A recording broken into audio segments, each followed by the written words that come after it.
Hey there, Heather. Hello there. It's Jeff Cutter Diamond welcoming you to yet another uh, video, and we are talking about a sad moment that happened just this Thursday as Hulk Hogan has passed away, as he is considered the GOAT of the WWE, especially bringing WWE into the Poltergeist in the 1980s, and having his great rivalries with like Andre the Giant, Roddy Piper, Paul Orndorff, Macho Man Savage, The Ultimate Warrior.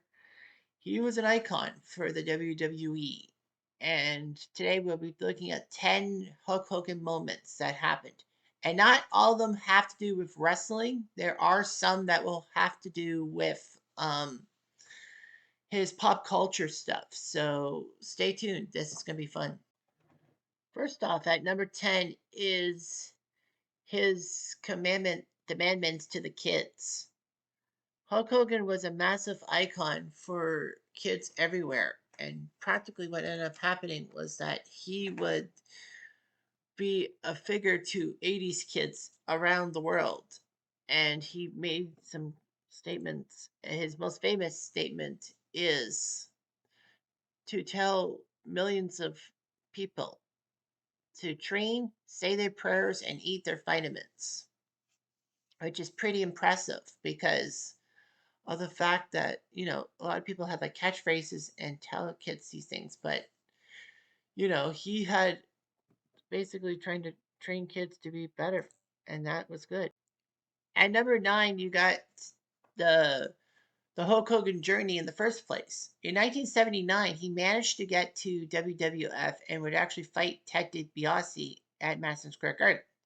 The thing about this match also is that, he was there and he would become a heel. Like when he was first in the WWF, he was a heel and he would fight Andre the Giant, who was a babyface back in 1980.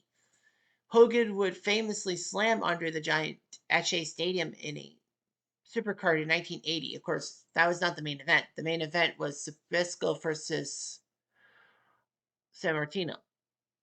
So what happened was that Hulk Hogan slammed Andre the Giant, and of course, this was 7 years before the whole shtick of him slamming Andre the Giant in WrestleMania 3. But he did in 1980. And then he decided to go off to do Rocky 3 as Thunder Lips as a wrestler against Rocky the Boxer in a um, wrestler wrestling versus boxing match. Of course, J. McMahon,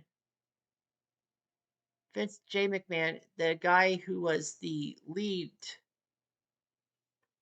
WWF guy, said, "No way, I can't have that happen." And then he basically decides to get rid of Hogan. Hogan does Thunder Lips Rocky 3. Then the American Wrestling Association, the AWA. Yes, that promotion known for finishing off with what the Team Challenge Series and a turkey on a pole match, among other things. But he was AWA. He was supposed to be champion against Nick Bockwinkel, but they changed the finish and all that. And Hogan was so ticked off, he decided to leave the company.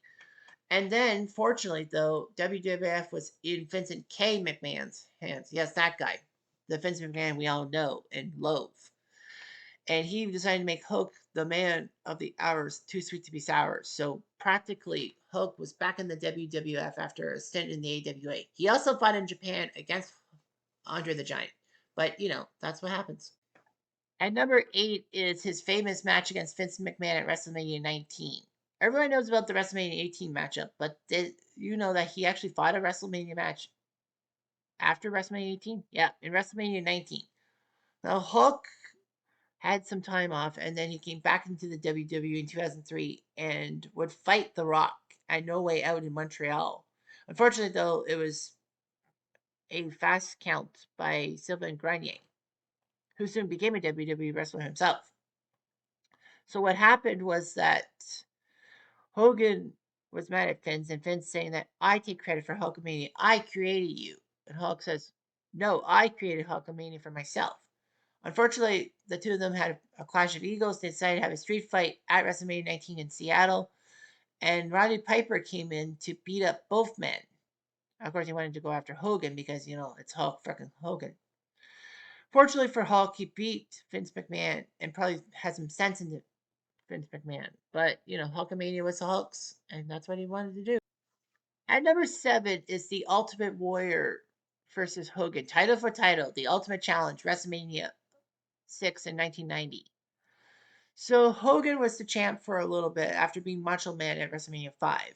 He defended it against a few people, and then at the 1990 Royal Rumble, he clashed with the Intercontinental Champion, Ultimate Warrior, and all that. Hook inadvertently eliminated Warrior, and then he won the Royal Rumble for himself. Of course, that's when the Royal Rumble didn't mean much. It just meant maybe a push, but not a title match at WrestleMania.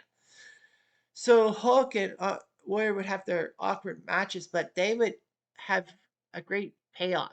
WrestleMania 6 in Toronto. The first time in 3 years they would get away from an arena and put it in a stadium because WrestleMania 4 and 5 was at Trump Tower. So WrestleMania 6 in Toronto had a lot of fans and all that. And to this day, it's the most cursed pay-per-view in history, as almost like 75% of its athletes have died, either being too young because of drugs, an accident, and other things. So Warrior would face Hogan, and it was a great match. You had the old school wrestling fans for Hogan, and then the new school for Ultimate Warrior. They both brought it. They both had a great match. Hogan went for his leg drop and missed. The Ultimate Warrior splashed 1, 2, 3, and it was over. And Hulk Hogan was eliminated. The Warrior was the WWE champion. Of course, he had to give up the Intercontinental belt because you can't have two belts at the same time. And Hogan graciously gave Warrior the title. But one problem was that some people have perceived it as being ego driven, that Hogan can't have Warrior hog all the spotlight. So that's what happened. But still, WrestleMania 6 was huge. And like wrestlers like Edge and Trish Stratus were actually there. Of course, they weren't wrestling at the time, but they were there as fans. It was like unfreaking real. So at number 6 is the match at WrestleMania 18 involving Hulk versus The Rock. So what happened was that Hogan came back to the WWE in 2002 after years away in WCW and all that. And Vince McMahon decided to put the NWO into the WWF to inject a lethal dose of poison, he said. So Hall, Nash, and Hogan came at No Way Out. They picked on The Rock, and Rock and Hogan were set to have a match in Toronto. Once again, Toronto, what is it with Canada and great Hulk Hogan matches? But anyway, WrestleMania 18 in Toronto would be Hulk versus Rock, Icon versus Icon. And shockingly, of course, it wouldn't go last because the WWE Championship would be on the line. But nevertheless, The Rock came out, and then Hulk came out in his black and white NWO gear. But the fans were cheering for him. You could see in the pre-match hype and all that that Rock and Hogan both looked stunned and all that. That the fans were cheering for Hulk a lot more than The Rock, even though The Rock was the good guy. Now, of course, this was the prelude to SummerSlam 2004 when all the WWE commentary teams, Michael Cole and Taz for SmackDown and Jerry Lawler with Jim Ross for Raw, both basically said that Toronto was Bizarro World because Toronto would cheer for seemingly villains, but go against the grain. They cheered for Triple H over Eugene. They cheered for whoever faced Edge in a match, even though Edge was from Toronto. So yeah, it's Bizarro World. Hogan thought he won the match from The Rock, but he didn't. Rock beats Hogan, and then NWO beats up on Rock, but Hogan decides to take matters into his own paws and beats up on the NWO, kind of turning good guy. And then in the Raw after WrestleMania 18 in Montreal, because this was the one that Brock Lesnar made his WWF debut, Hogan decided to don the red and yellow, and the fans in Montreal were giving him a massive ovation and all that for both Raw and SmackDown. Hogan would be the WWE champion, being Triple H, but then lost it to The Undertaker. But who cares? And then at number 5 is the whole pop culture situation with Hulk in the 80s. I mean, it's not just for wrestling, it's like everything in between. Like, we're talking about Hulk, with the merchandising and the fact that MTV decided to take a chance on WWE wrestling alongside NBC. And, wrestling would not just be highlight shows and all that. There would be pay-per-views and TV shows. NBC a couple nights a year would preempt Saturday Night Live so that fans could see wrestling and all that on TV. Of course, they would see the highlights, but they would see real life fights and all that. But Hulk was huge, in the lead up to WrestleMania 1, alongside Mr. T and all that. He was doing his job and everything. But the pop culture thing was just amazing for Hulk. Like, all the merchandise and especially a Saturday morning cartoon, which was famous on CBS for 3 years. Hulk Hogan's Rockin' Wrestling, which had Hulk with many good guys. Of course, the show is not on the air anymore because, well, it was supposed to be on the air for WWE Network in 2015, but it was canceled because of Hulk's racist rant on that sex tape. But of course, the characters involved are a little bit stereotypical, and of course, Jimmy Superfly Snuka in it. People would gawk at it, but yeah, he was he was on TV. He was everywhere. He even decided to do movies like Suburban Commando and Mr. Nanny, and be part of Thunder in Paradise, a TV show which was kind of panned. And of course, Hogan knows best. We all know that. And number four is his win over the Iron Sheik to bring Hulkamania to the forefront. Hulk was just a decent wrestler. He turned from heel to babyface. He was okay and all that. And then there was the Iron Sheik who shocked everyone in December 1983 by beating Bob Backlund in Madison Square Garden thanks to the camel clutch. So that meant that Backlund was not the champ anymore, which was weird in WWE in the late 70s, early 80s. It was always Backlund. So Hogan stepped in and took care of business. He would be the wrestler to fight the Iron Sheik instead of a Sheik Backlund rematch. Anyhow, Hogan and Sheik did their job. Now, if you watch the Hogan Sheik match unedited, you notice that around the 9 minute mark, well, WWE Vault did this, but you notice at the 9 minute mark that Sheik kind of got excited and all that. Unfortunately, they let that footage in. It should have been the edited version.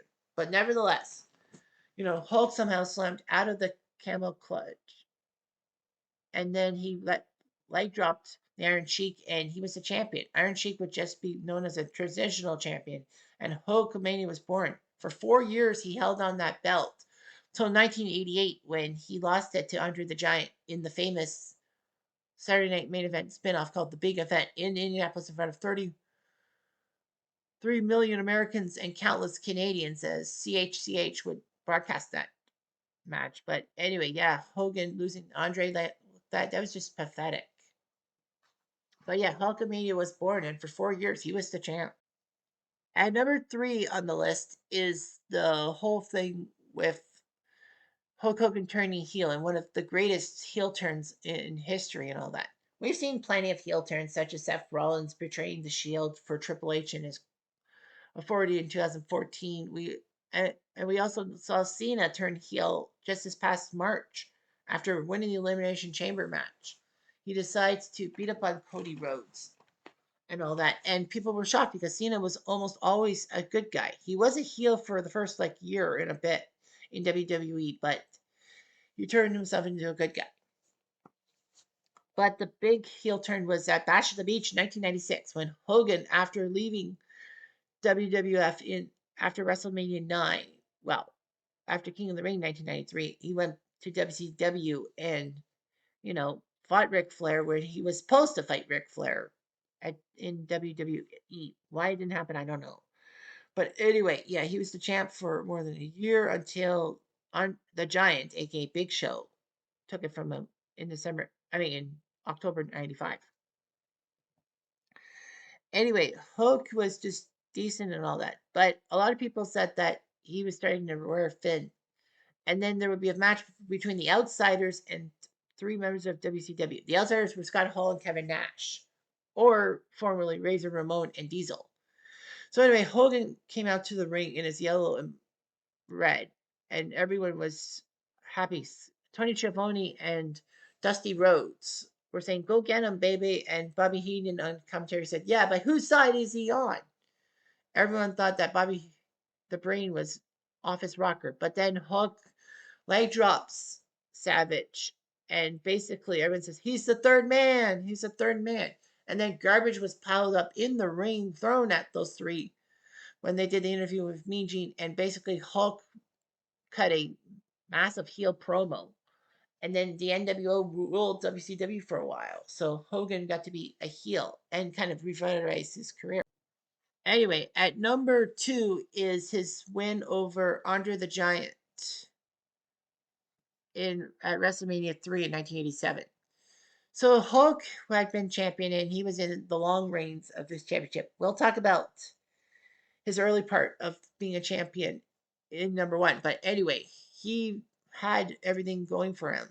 And then out of the blue, Andre the Giant, who left in 1986 to recover from back surgery and to also do the Princess Bride movie, came back to WWE. And shockingly, he decided to realign with Bobby the Brain Heenan.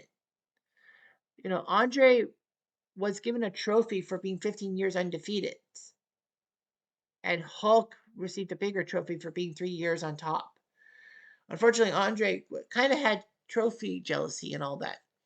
And that led to one of the most famous matches in WWE history, as he decided to turn heel and go for the belt, even though Hulk says, if you wanted the belt, you could have asked. So WrestleMania 3 basically sold tickets up the yin yang at the Pontiac Silverdome in Detroit, and everyone wanted to see what happened. Never mind that, Steamboat Savage went on before these guys and stole the show. Hogan Andre was also pretty good. The fact of the matter is that Hulk wanted to beat up Andre in the worst way possible because of Andre turning his back on everyone. Andre, of course, was as immobile as you can see from the Giant. You can see he's not as quick. Andre almost won the match in the first 30 seconds after Hulk decided to go for the slam and then got hurt. And then Andre pinned him, but only at 2. Hulk and Andre had a great back and forth, and Hulk, then that famous moment when he slams Andre the Giant, everyone thought that was once in a lifetime. Actually, it wasn't. Many people have slammed Andre the Giant. A couple of Japanese icons like Inoki did so, and even Otto Wanz back in Europe.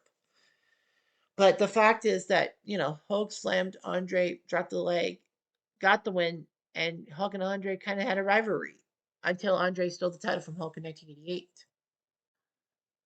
And at number 1 is WrestleMania 1, 1985, because this was actually bigger than you think it was. Some say, oh, well, come on, it's WrestleMania 1, and him beating Andre the Giant is a bigger, greater image. It was, but you got to realize what Vince was doing with cashing in all his chips at WrestleMania 1 in 1985. And thankfully breaking even and then beating projections by actually gaining profit. So anyway, Vince knew what he could do.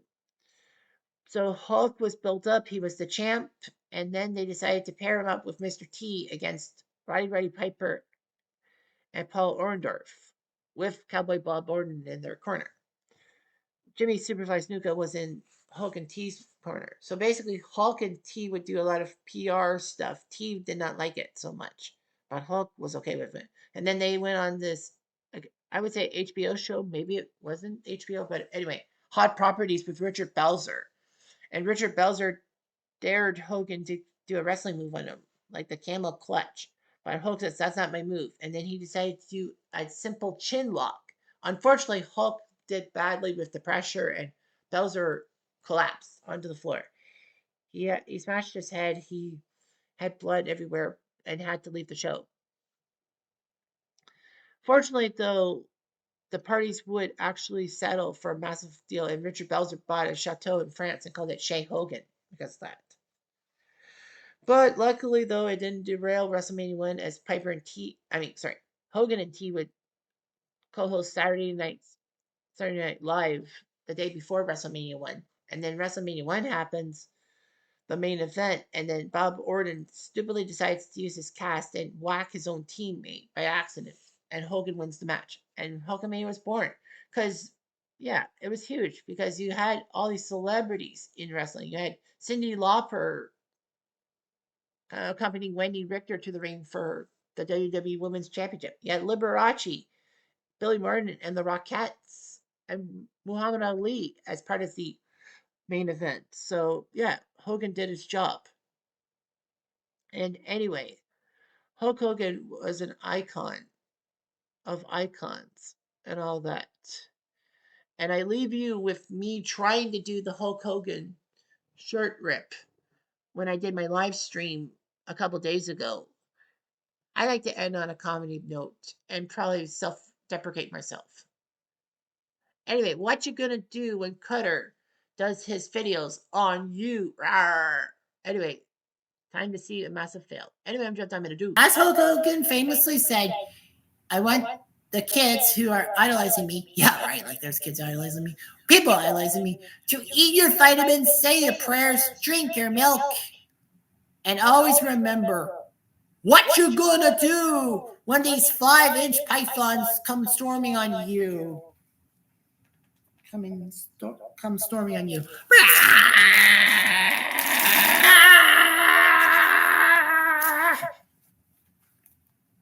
Obviously, I did a shit job cutting my shirt.